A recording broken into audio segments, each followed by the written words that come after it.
Hello everyone, welcome back to my channel. I hope कि आप लोग अच्छे होंगे, स्वस्थ होंगे, मस्त होंगे और आप लोग की पढ़ाई अच्छी चल रही होगी।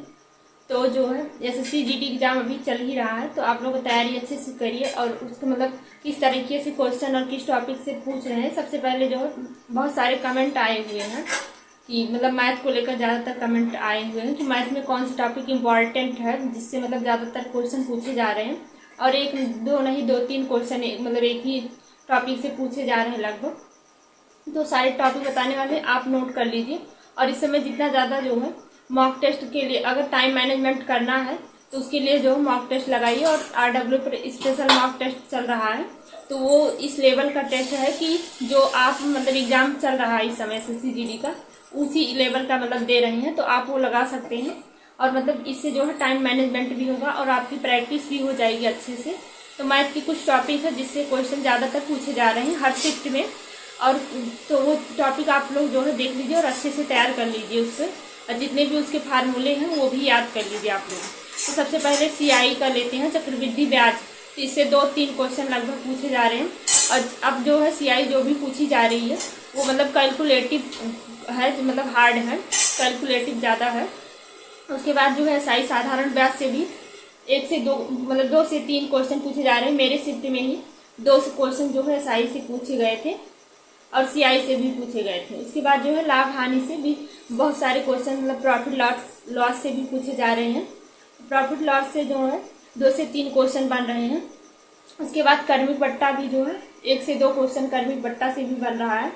उसके बाद प्रतिशत से जो है प्रतिशत से भी किसी किसी शिफ्ट में 2 से 3 क्वेश्चन पूछे जा रहे हैं। और उसके बाद सरलीकरण का है 3 से मतलब 4 क्वेश्चन पूछे, मतलब किसी किसी शिफ्ट में 3 क्वेश्चन भी पूछे जा रहे हैं। मैं बात करूँ तो मेरे खुद के शिफ्ट में ही 3 क्वेश्चन जो है सरलीकरण से आए हुए थे, सिंप्लीफिकेशन से, और तीनों ही बहुत ही इजी थे। लेकिन जो है जिस मतलब तरीके से पेपर का मतलब आगे लेवल मतलब बढ़ता ही जा रहा है, किसी किसी मतलब किसी किसी शिफ्ट का लेवल जो है थोड़ा मतलब इजी भी क्वेश्चन आ रहे हैं, लेकिन किसी किसी जो है शिफ्ट में बहुत ही हार्ड क्वेश्चन भी पूछे जा रहे हैं। तो उस तरीके से आप तैयारी मतलब अपना तैयारी अच्छे से करते रहिए और अपना देखिए जो है रिव्यू भी देखते रहिए। उसके बाद औसत की बात करते हैं। औसत में भी जो है 1 से 2 क्वेश्चन पूछे जा रहे हैं औसत चैप्टर से। उसके बाद अनुपात समानुपात से जो है 2 से 3 क्वेश्चन किसी किसी शिफ्ट में पूछे जा रहे हैं। मेंसुरेशन से भी जो है 1 से 2 क्वेश्चन पूछे जा रहे हैं। मेरे शिफ्ट में क्वेश्चन पूछे गए थे मेरे शिफ्ट में, जिसमें पृष्ठीय तनाव पूछा था। पृष्ठीय तनाव का जो है फार्मूला लगाना था, उसका आंसर आ गया था। तो इस तरीके से पूछे जा रहे हैं। उसके बाद अनुपात समानुपात से जो है कुछ क्वेश्चन पूछे जा रहे हैं। तो अनुपात समानुपात में आप लोग को जितने भी फार्मूले बेस्ड क्वेश्चन है उसको जो है आपको कर लेना, क्योंकि वो बहुत ही इजी रहते हैं।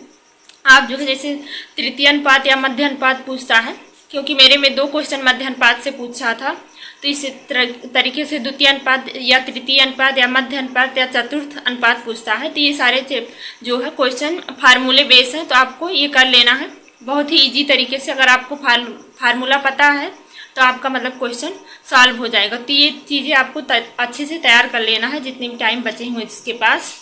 उसके बाद जो है एलसीएम एचसीएफ से भी क्वेश्चन बन रहे हैं, 1 से 2 क्वेश्चन। मेरे में 1 क्वेश्चन पूछे गए थे एलसीएम एचसीएफ से। उसके बाद मेंसुरेशन से भी क्वेश्चन बन रहे हैं, 1 से 2 क्वेश्चन मेंसुरेशन से भी पूछे जा रहे हैं। उसके बाद जो है जीके जीएस की बात करते हैं। तो जीके जीएस में किस तरह के लेवल से क्वेश्चन बन रहे हैं। तो जीके जीएस का लेवल जो है 5 ईयर प्लान पूछ रहा है ज़्यादातर। उसके बाद जो है जनगणना से, हर शिफ्ट में जनगणना से क्वेश्चन बन रहा है। और उसके बाद पंचवर्षीय योजना है, इससे भी हर शिफ्ट में क्वेश्चन पूछे जा रहे हैं। मेरे शिफ्ट में भी क्वेश्चन पूछे गए थे।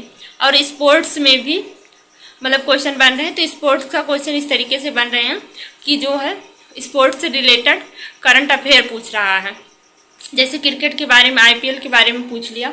उसके बाद पॉलिटी में आर्टिकल्स पूछ रहे हैं कि मतलब ये आर्टिकल मतलब किस भाग में है या किस अनुच्छेद से संबंधित है, इस तरीके से क्वेश्चन पूछ रहे हैं। उसके बाद बात करते हैं साइंस में। तो फिजिक्स केमिस्ट्री से क्वेश्चन बन रहे हैं साइंस में। मेरे में भी एक आया था जो बायो से पूछा हुआ था, और एक जो है फिजिक्स से था शायद। उसके बाद जो है नृत्य से और उत्सव पूछ रहा है, नृत्य और उत्सव। मेरे में भी एक जो है नृत्य पूछा हुआ था, तो वो भांगड़ा नृत्य पूछा हुआ था जो कि पंजाब का है। उसके बाद जो है तो इस तरीके से ये टॉपिक जो है इम्पॉर्टेंट है जीके जीएस के, और जो मैथ के भी मैंने टॉपिक बताए वो भी इम्पॉर्टेंट है। तो ये सारी चीज़ें आप तैयार कर लीजिए, जिसके बाद भी टाइम है अभी तो अपना जो है देख के जाइएगा, ये सारे चैप्टर अच्छे से कर लीजिए। उसके बाद हिंदी की बात करें तो हिंदी में तत्सम तद्भव वो भी अच्छे लेवल के पूछ रहे हैं, मतलब डीपली पूछ रहे हैं। उसके बाद पर्यायवाची पूछ रहा है, विलोम शब्द पूछ रहे हैं, शुद्ध अशुद्ध मतलब वाक्य पूछ रहा है, फिर देशज विदेशज वाक्य पूछ रहे हैं, और गद्यांश जो है वो भी मतलब अच्छे खासे गद्यांश आ रहे हैं, मतलब कंफ्यूज हो जाते हैं उनको पढ़ के ही। तो ये सब जो है डीपली पूछ रहा है। और रीजनिंग हिंदी जो है लगभग वो जो प्रीवियस ईयर मतलब मॉक टेस्ट है उसके मतलब उसके ही अनुसार है, रीजनिंग और हिंदी तो लगभग वैसे ही है। और मैथ और जीएस जो है तो ये थोड़ा मतलब किसी किसी शिफ्ट में कुछ क्वेश्चन इजी मतलब अच्छे लेवल के रहते हैं, और किसी किसी शिफ्ट में जो है हार्ड भी कर देता है, कि मतलब जो जिसका जो हुआ अच्छे से मतलब तैयारी है, मॉक टेस्ट लगाया है, उसका एनालिसिस अच्छे से किया है, तो वो जो है 17 से 18 क्वेश्चन मैथ में कर सकता है, और जो है जीएस में कम से कम 15-16 क्वेश्चन कर सकता है। और जिसकी तैयारी मतलब अच्छी नहीं है, जिसका मतलब वीक है, मैथ हुआ या जीके जीएस हुआ, तो मैथ में मतलब उससे 10-12 क्वेश्चन ही बन रहे हैं, 10 या 12 क्वेश्चन ही बन रहे हैं। और जीएस का भी वही हाल है कि मतलब 10-11 क्वेश्चन से ज़्यादा नहीं हो पा रहा है। तो इस तरीके से लेवल है, और ये लेवल मतलब हार्ड होता है। तो किसी किसी शिफ्ट में आसान भी क्वेश्चन पूछे जाते हैं, लेकिन इतने भी आसान नहीं पूछे जाते हैं कि मतलब एकदम पूरा आसान ही रहता है। शुरुआत में जो है बहुत इजी क्वेश्चन आ रहे थे, लेकिन अब क्वेश्चन जो है थोड़ा डीपली में पूछ रहा है। तो इस तरीके से आप जो है अपनी तैयारी अच्छे से करते रहिए। अगर समय है तो मॉक टेस्ट लगा लीजिए अभी भी, क्योंकि इससे टाइम मैनेजमेंट होता है। वहाँ माउस हिलाना रहता है तो उसमें थोड़ा मतलब दिक्कत होने लगती है।